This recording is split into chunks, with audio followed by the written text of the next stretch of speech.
레위기 16장 1절 제가 읽겠습니다. 아론의 두 아들이 여호와 앞에 나아가다가 죽은 후에 여호와께서 모세에게 말씀하시니라. 여호와께서 모세에게 이르시되 내 형 아론에게 이르라. 성소의 휘장한 벗개 위 속죄소 앞에 아무 때나 들어오지 말라. 그리하여 죽지 않도록 하라. 이는 내가 구름 가운데에서 속죄소 위에 나타남이라. 8절입니다. 두 염소를 위하여 제비를 뽑되 한 제비는 여호와를 위하고 한 제비는 아사셀을 위하여 할지며 아론은 여호와를 위하여 제비 뽑은 염소를 속죄제로 드리고 아사셀을 위하여 제비 뽑은 염소는 산채로 여호와 앞에 두었다가 그것으로 속죄하고 아사셀을 위하여 광야로 보낼지어다. 자, 21절입니다. 아론은 그의 두 손으로 살아있는 염소 머리에 안수하여 이스라엘 자손의 모든 불의와 그 범한 모든 죄를 아뢰고 그 죄를 염소의 머리에 두어 미리 정한 사람에게 맡겨 광야로 보낼지며 염소가 그들의 모든 불의를 지고 접근하기 어려운 땅에 이르거든 그는 그 염소를 광야에 놓을지니라. 아멘. 레위기 16장은 대속죄일에 대해서 규정을 이제 말씀하고 있는데요. 레위기 13장, 14장, 15장에서 뭘 다뤘습니까? 나병과 유출병에 대해서 다뤘어요. 나병과 유출병. 왜 하필이면 그 많은 질병 중에 나병을 다뤘는가? 나병이 의미하는 것은 우리가 선민으로 하나님의 자녀가 되었지만 우리도 모르게 너무나 자주 세상과 벗된 상태, 하나님과 원수된 상태로 들어가 버립니다.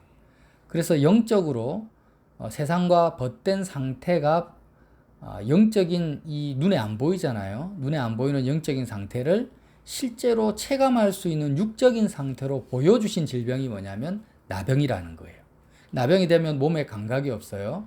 영적 감각이 둔해지고 또 영적으로 교만해지고 피부가 막 문드러지고 썩어지고 끔찍한 저주인데 세상과 벗된 상태로 살아가는 선민들은 자신의 실체적인 그런 하나님의 저주와 징계 또 인간의 죄악의 더러움, 부정함을 느끼지 못하니까 나병 환자를 보면서 너희가 세상과 벗된 상태는 저 정도의 끔찍한 것이다 라고 이제 체감시켜주는 병이 나병이었다라는 거예요.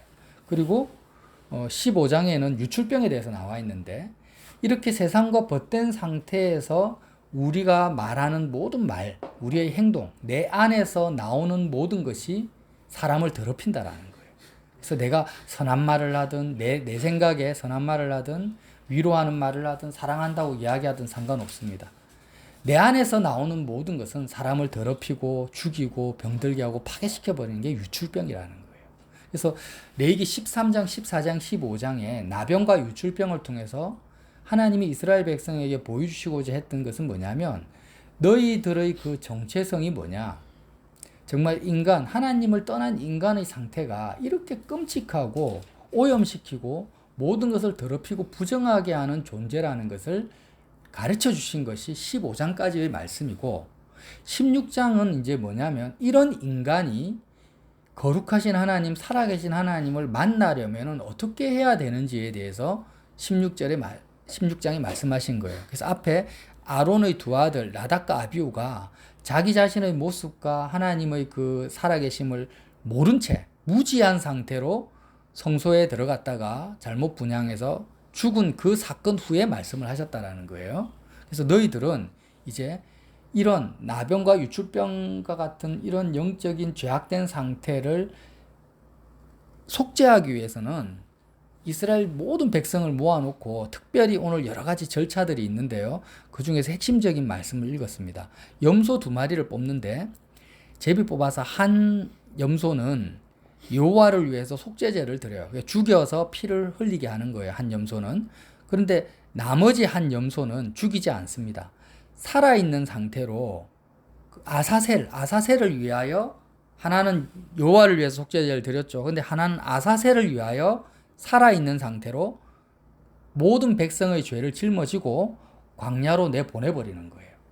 근데 이 두 염소가 의미하는 것도 역시 그리스도의 사역인데 예수님의 사역이 너무나도 구체적으로 선명하게 하나님을 위하여서 속죄제를 드리는 한 염소, 살아있는 상태로 죄를 짊어지고 광야로 나가는 한 염소, 이 두 염소를 복합적으로 이렇게 탁 조인을 시켜버리면은요, 십자가의 의미가 우리 속에 더 선명해진다라는 거예요. 아사셀이라는 말은 이제 여러 가지 의미가 있는데, 속죄의 염소다, 뭐 쫓겨난 악령이다, 완전한 제거다, 이런 여러 가지 의미가 있는데, 분명한 것은 뭐냐면은요, 에즈라는 단어는 염소라는 뜻이고, 아잘이라는 뜻은 가버리다, 사라지다, 보낸다, 이런 뜻이에요. 그래서 에즈, 아잘이 복합해가 아사셀 이래 되는데, 이 아사셀이라는 단어의 확실한 의미는 뭐냐면 멀리 사라지게 하는 거예요. 멀리 보내버리는 겁니다. 멀리 보내버리는 거예요. 그래서 광야로 보내버리잖아요. 다시는 돌아올 수 없는 광야길로 보내버리는 거예요. 근데 어떻게 보내냐면은 아론이 그의 두 손으로 살아있는 염소의 머리에 안수를 하는데, 이스라엘 자손의 모든 불의와 그가 범한 모든 죄를 아뢰면서 안수를 합니다. 이 말은 뭡니까? 이스라엘의 모든 백성들의 불의와 죄악을 이 염소에게 전가시킨다라는 거예요. 전가시켜가지고 이스라엘의 모든 죄악을 아사셀이라는 염소가 짊어지고 사람이 없는 끝도 없는 광야로 다시 돌아올 수 없는 길로 보내버린다라는 거예요. 그러니까 예수님이 십자가에서 죽으셨는데 한 염소, 속죄제로 하나님의 공의를 이루시기 위해서, 하나님을 위해서, 하나님의 공의를 위해서 죽으셨고, 또 아사셀을 위해서 죽는다라는 것은 우리의 죄를 담당해서 죽으셨다라는 말인데, 근데 왜 죽이지 않고 살아있는 채로 보냅니까? 성경의 시편에 나와 있죠. 시편 103편 10절 한번 찾아볼까요? 시편 103편 10절.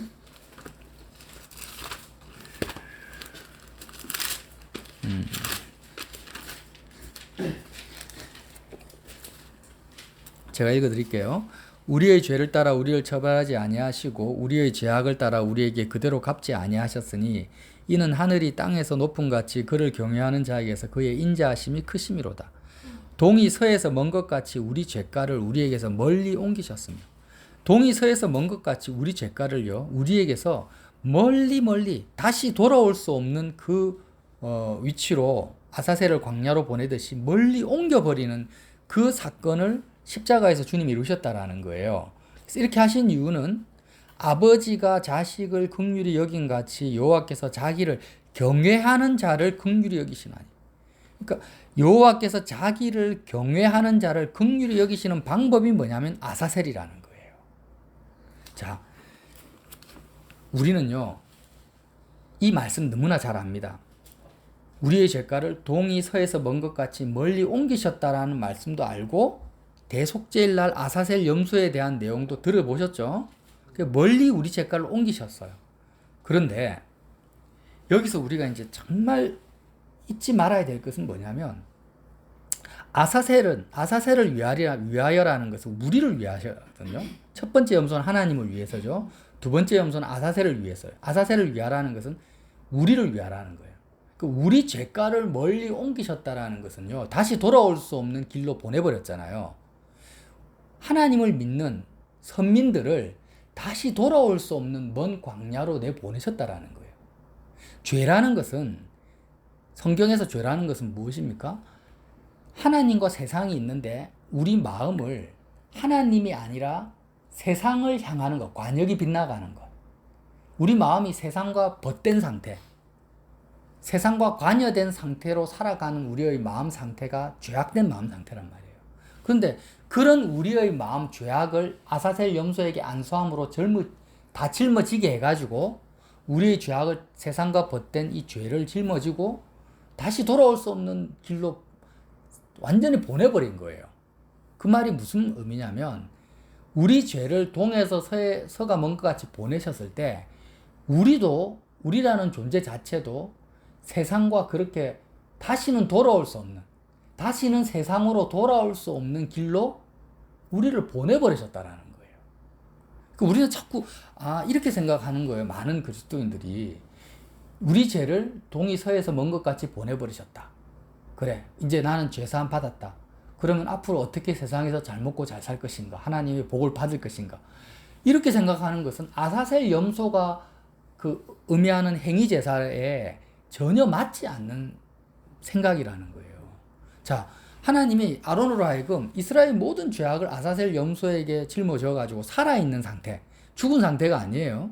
살아있는 상태로 다시는 돌아올 수 없는 길로 멀리 보내시는 것을 이스라엘 백성의 그 목도하게 하시면서 보여주시는 거죠. 자, 너희도 너희 죄가 이렇게 멀리 사라지는 것처럼 세상과 벗된 상태의 죄가 멀리 사라지는 거기 때문에 너희라는 존재 자체도 세상으로 다시 돌아올 수 없는 너희의 상태가 되는 거라는 거죠. 그러니까 내가 세상에 속한 그 죄가 용서받았다. 아, 동이 서에서 먼 것 같이 내 죄가가 다 하나님이 던져버리셨다. 이렇게 고백하고 믿으면서 또다시 세상 일에 대해서 염려하고 근심하고 세상에서 뭘 먹을까 무엇을 입을까 생각한다라는 것은 아사셀 염소를 돌아올 수 없는 길로 보낸, 아사셀이라는 건 우리를 말하거든요. 그거하고 너무 안 맞는 거예요. 그래서 죄사함이라는 게 뭐예요 도대체? 세상과 벗된 상태를 소멸시켜버리는 거잖아요. 근데 내가 죄사함 받았다. 아, 우리가 집사님 십자가에서 죄사함 받았습니까? 예수의 피로 죄사함 받았습니까? 예, 나 죄사함 받았습니다. 그렇게 이야기해놓고 뭐라고 기도 못하게요? 아, 우리 자녀가 너무 애를 먹여요. 예? 우리 남편이 우리 직장에서 승진이 안 돼요. 어떻게 해야 돼요? 이렇게 하면은 도대체 뭐냐는 거예요. 하나님 아사셀 염소를 멀리 보내버렸는데 다시 돌아올 수 없는 길로 보낸 것이 죄사함인데, 그러니까 이게 너무너무 대속죄일, 레위기 16장에서 말하는 이 대속죄일이라는 것은 죄를 속하는 날 중에 가장 큰 날이거든요. 안 맞다라는 거예요. 제사함의 그 의미 자체가 이스라엘 백성에게 보여주신 의미와 너무나 다르다라는 거예요. 예수님이 십자가에서 우리 죄를 짊어지시고 짊어진 상태에서 어떻게 하셨습니까? 죽어버렸어요. 죽었다라는 것은 세상을 떠났다라는 것이고 다시 돌아올 수 없는 길로 가신 거죠. 그런데 우리는 죄사함 받았다라고 하면서 세상에 벗된 상태를 그대로 유지하면서 무엇을 먹을까 무엇을 입을까 하면서 여러 가지 이 세상에 내 마음에 아직도 얽혀 있는 상태에서 아, 나는 죄사함 받았다 이렇게 말하는 것은 여호와를 경외하는 것이 아니라는 거예요. 그래서 우리가 방금 읽은 시편 103편에도 뭐라고 했습니까? 동에서 서에 먼 가지 우리 죄가를 멀리 옮기셨으며 아버지가 자식을 긍휼히 여긴 우리 여호와께서는 자기를 경외하는 자를 긍휼히 여기신다 했잖아요. 그래서 우리는요, 오늘 제가 나누고 싶은 포인트는 하나입니다. 여호와를 경외하는 자에게 죄사함이 임합니다. 여호와를 경외하는 자에게 죄사함이에요. 우리 예인이가 여호와를 경외하면 죄사함을 받아요. 근데 여호와를 경외한다라는 것이 뭐냐라는 거예요.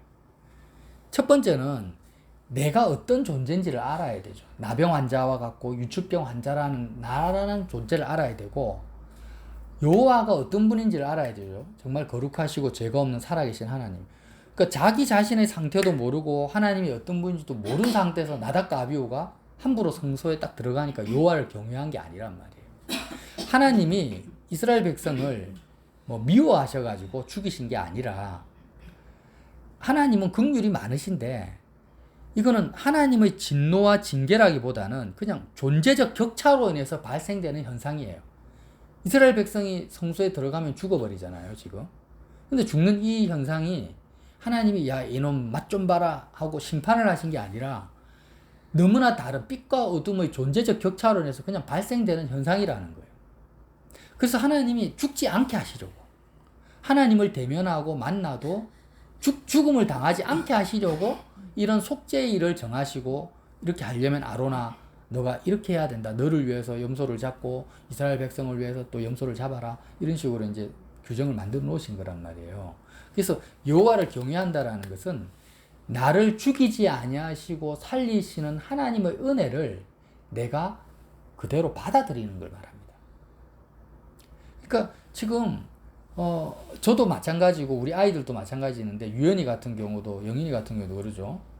하나님을 만나야 된다라는 것이 개념을 몰라요. 지금 오래 모태신앙인들도 개념을 몰라요. 이스라엘 백성들 한번 생각해 보세요.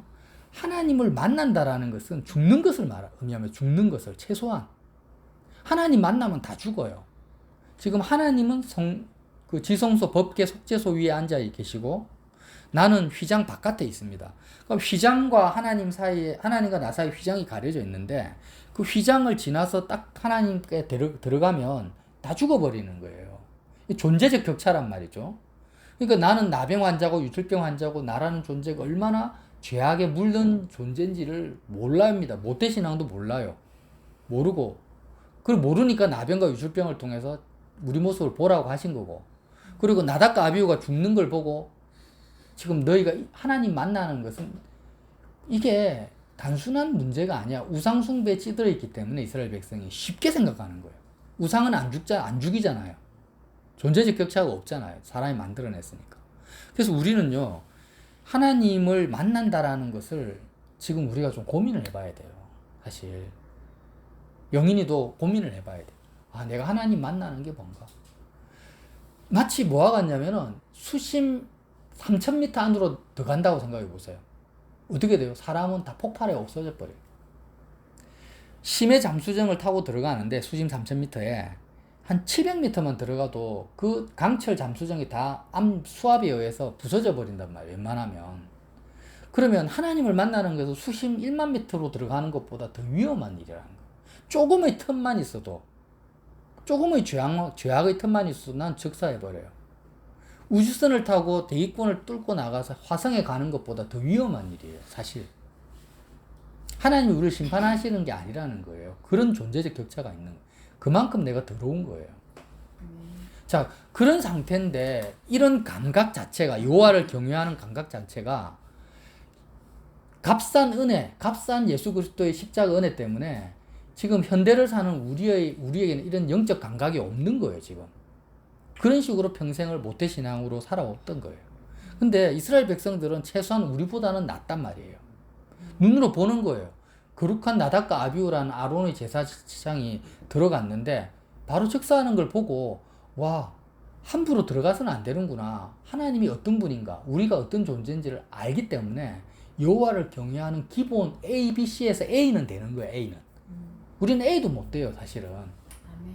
그래서 이 여호와를 경외하는 마음에서 그러면 어떻게 하면 하나님을 만나야 될 것인가? 그럼 이스라엘 백성 가운데 광야 백성은요, 최소한 우리보다 나은 게 뭐냐면 하나님 만나려면 최소한 죽는 것을 각오해야 되는구나.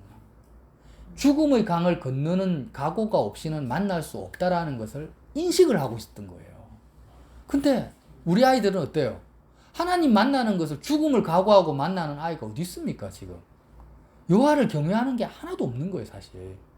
아, 내가 하나님 아무나 만나는 거 아니구나. 함부로 만나는 것도 아니구나. 내가 하나님을 대면하려면 최소한이 뭐예요? 우주선에 있는 탑승하는 그 파일럿들이, 우주 비행사들이 최소한 죽음을 각오하고 우주선을 타거든요. 아무리 우주선이 지금 발달했다 할지라도 죽을 수도 있다. 가족들한테 유서도 남기고 막 타요, 사실. 자기 죽으면 어떻게 하라 보험 다 들고, 생명보험 들고. 그런 정도도 안 되는 거예요, 우리 마음이 하나님 만나는데. 그러니까 예수님의 십자가를 통해서, 그리스도의 죽음을 통해서 내가 하나님을 만난다라는 의식 자체가 우리에게는 없다라는 거예요. 그리스도인들 속에는. 십자가가 별로 의미가 없는 거예요. 진짜 하나님을 대면하지 않으니까. 그런데 이 대속제일에 아사셀이라는 염소에게 머리에 안수해가지고 다시 돌아올 수 없는 길로 보내버릴 때, 아, 하나님이 우리를 대면하고도 우리를 살려주시려고 하는 최소한의 그 기준이 뭐냐라는 거예요. 그렇구나. 우리 죄가를 동에서 서로 옮기시는 것처럼 우리라는 존재가 다시는 세상으로 돌아올 수 없는 그 먼 길로 내가 떠나야 되는구나. 아사셀인 나가 떠나버려야 되는구나. 그것이 죄사함이구나. 라는 것을 이렇게 보여주신다는 거예요. 그래서 이제 예를 들어서 이런 거예요. 영인이가 친구하고 싸웠다. 그러면 친구를 미워하는 죄를 용서받으러 이제 가잖아요. 하나님을 만나야 되겠다. 그러면 영인이 마음속에는 어떤 마음이 있어야 되냐? 최소한 죽음을 각오해야 되는 거예요. 죽음을 통과해야 된다. 죽음을 통과한다는 게 뭐예요? 세상을 떠난다. 다시는 세상으로 돌아올 수 없는 길을 갈 각오를 하고 하나님께 나아가서 죄사함을 받아야 되는데, 그렇게 한 적이 있습니까? 우리 조영인 씨? 잘 없죠? 네. 그러니까 그냥 죄사함이라는 개념도 뭔지를 모르고 신앙생활을 했다라는 거예요. 와, 정말 내가 돈 염려하고 건강 염려하고 뭐 여러 가지 염려 근심, 내가 세상에 마음을 붙이면 안 되겠구나, 이 죄를 용서받아야 되겠다, 십자가 앞으로 나아가요. 근데 하고 많은 것 중에 왜 하나님은 십자가 앞으로 나아가게 만들어 놓으셨냐라는 거예요. 십자가는 사형되잖아요. 죽는 곳이잖아요. 그러니까 죄사함은 반드시 아사셀과 같이 세상 다시 돌아올 수 없는 길로 너희가 가는 그 죽음의 강을 건너는 각오가 없이는 나를 만날 수도 없고 죄사함을 받을 수도 없다라는 것을 신구약을 통해서 아예 정해놓으셨다라는 거예요. 근데 이 가장 기본적인 진리를 우리는 간과해버리고 하나님 만나는 걸 우습게 여겼다. 그것이 어떻게 여호와를 경외하는 것이 됩니까? 성경 전체는 여호와를 경외하는 자에게 어떤 복을 주시는지를 수도 없이 말씀하고 있거든요. 잠깐 찾아볼까요? 우리 혜민 형제가 시편 115편 13절 11절 찾아주시고, 우리 조 집사님은 15편 11절. 예, 11절. 시편 145편 19절. 다음 자면은 잠언 14장 27절. 예. 우리 145편 19절. 조 집사님. 다음 자면은 잠언 14장 27절. 그리고 당신은 말라기 4장 2절. 말라기 4장 2절. 그러니까 제가 여호와를 경외하는 자를 하나님이 어떻게 대하시는지에 대해서 너무 많은 성경 구절이 있어요. 그 중에 한 네 개만 찾아볼게요. 네. 잠언에는 여호와를 경외하는 게 지혜의 근본이라고 잘 아시죠? 혜민 형제 한번 읽어보세요. 시편 115편 11절에서 13절. 11절에 13절. 여호와를 경외하는 자들아, 너희는 여호와를 의지하여라. 그는 너희의 도움이시오 너희의 방패시로다. 여호와께서 우리를 생각하사 복을 주시되 이스라엘 집에도 복을 주시고 아론의 집에도 복을 주시며 높은 사람이나 낮은 사람을 막론하고 여호와를 경외하는 자들에게는 복을 주시리로다. 예, 복을요. 누구예요? 여호와를 경외하는 자에게 약속된 것이 복입니다. 예. 우리 조입사님 145편 19절. 그는 자기를 경외하는 자들의 소원을 이루시며 또 그들의 부르짖음을 들으사 구원하시리로다. 예, 여호와를 경외하는 자의 소원을 이루시고 그들의 부르짖음을 들으시고 구원하신다라는 거예요. 잠언. 다음 절. 여호와를 경외하는 것은 생명의 셈이니 사망의 그물에서 벗어나게 하느니라. 예, 여호와를 경외하는 것은 생명의 셈이니 사망의 그늘에서 벗어납니다. 여호와를 경외하기만 하면. 말라기 4장 2절.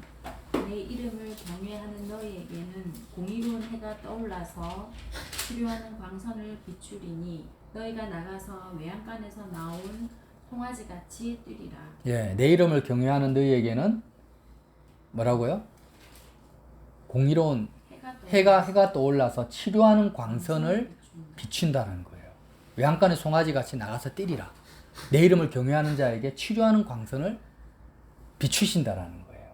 근데 여호와를 경외하는 것이 뭔지를 우리는 잘 몰랐는데, 지금 대속죄를 규정을 한 이때 광야 이스라엘 백성들은 우리보다 낫다라는 거예요. 아, 그렇구나.